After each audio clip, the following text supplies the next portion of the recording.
Histoire d'apôtre Jean. Selon les évangiles et le livre des Actes des apôtres, Jean est l'un des 12 apôtres de Jésus. Il était originaire du village de Bethsaïde, son père s'appelait Zébédée, sa mère Marie Salomé et il avait pour frère un autre apôtre, Jacques le Majeur. On l'appelle Jean l'apôtre ou Jean l'évangéliste ou Jean le théologien pour le distinguer de Jean le Baptiste, précurseur et prophète de Jésus. Il était aussi pêcheur sur les bords du lac de Tibériade. Comme André, il était disciple de Jean le Baptiste jusqu'au moment où celui-ci leur désigna Jésus par ces termes, « Voici l'agneau de Dieu ».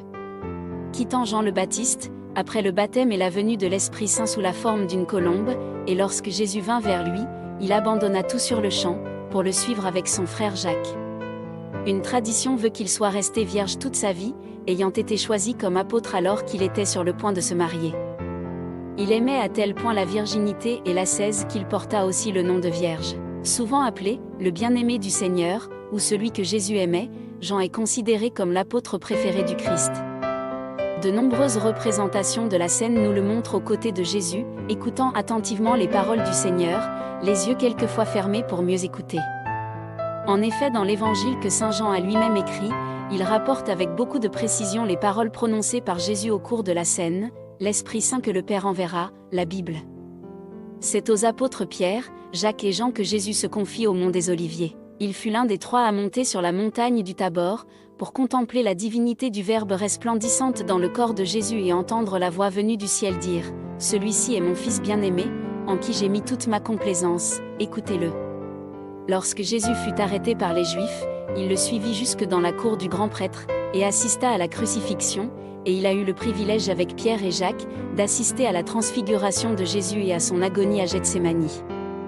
Des écrits plus tardifs nous disent aussi que le Christ en croix, avant de rendre l'âme, donne pour mission à Jean de veiller sur sa mère, la Vierge Marie. Il l'accueillit chez lui et fut le dernier à rester à Jérusalem pour la servir. Selon la tradition, Jean serait allé en Samarie prêcher avec Pierre, où il aurait montré beaucoup d'ardeur à organiser des églises dans les villes de Palestine. Puis, fuyant la répression des Romains, il aurait quitté la Palestine et se serait réfugié à Éphèse où il aurait fait des miracles et baptisé de nombreuses personnes.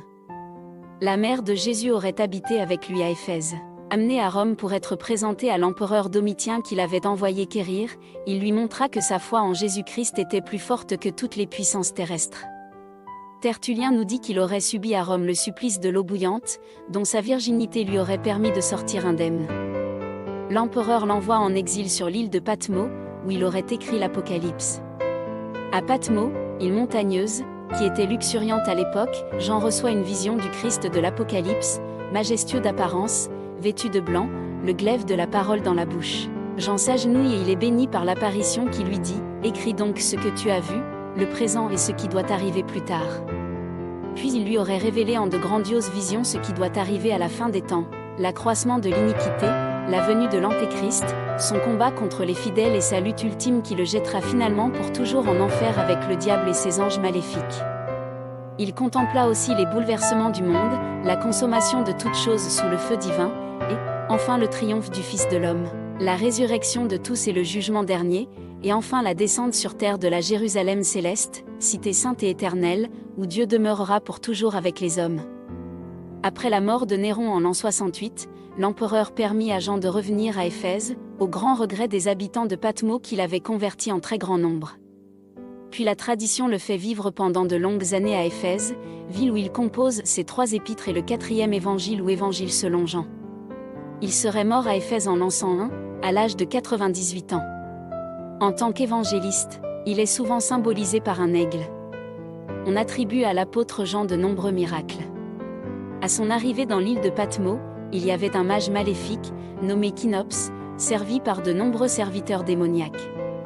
Les prêtres du temple d'Apollon demandèrent à ce dernier de les débarrasser de Jean, qui commençait à faire des conversions. Jean, par la seule puissance de sa prière adressée à Jésus-Christ, réussit à chasser les serviteurs démoniaques du mage, démontrant que le pouvoir de ce dernier n'était qu'illusion, et à sa prière, la mer engloutit le mage et l'emporta, comme autrefois le pharaon lancé à la poursuite de Moïse. Lors d'une fête en dévotion à la déesse Artémis, que vénéraient les habitants d'Éphèse, Jean monta sur la colline où se trouvait une grande statue de la déesse et commença à haranguer la foule païenne. Celle-ci, furieuse, tenta de le lapider, Mais toutes les pierres frappèrent la statue qui fut mise en pièces, puis les pierres se retournèrent contre ceux qui continuaient à les lancer. À la prière de Jean, la terre trembla et engloutit les plus vindicatifs, mais après que la foule eut supplié Jean et fait appel à sa miséricorde, ils ressortirent tous, vénérant le saint et demandant le baptême. Jean fut arrêté et conduit au temple d'Artémis devant un officier impérial qui l'accusa de magie maléfique et voulut le mettre à mort. Jean se mit à prier Dieu, et le temple s'effondra sans porter atteinte à aucune vie humaine. Pendant son voyage d'exil vers Pathmos, il guérit par ses prières les soldats de son escorte qui avaient tous la dysenterie, et en arrivant dans l'île, il guérit aussi par ses prières le fils d'un notable de l'île, atteint d'un esprit impur, ce qui lui permit de baptiser toute la maisonnée dès son arrivée. Un autre jour, à Éphèse, entouré d'une foule de disciples et d'habitants, il bénit la dépouille d'une femme particulièrement pieuse, nommée Drusiana, et celle-ci ressuscita. Au moment de sa mort, il se fait creuser une fosse et y descend en priant Dieu. Dès qu'il a fini sa prière, il est entouré d'une lumière si vive que personne ne peut la regarder. Une fois la lumière disparue, on trouve la fosse remplie de manne divine. Une autre version de sa mort veut qu'il se soit fait enterrer encore vivant et recouvrir de terre par ses serviteurs, mais, lorsque ses disciples arrivèrent et voulurent le déterrer, il avait disparu.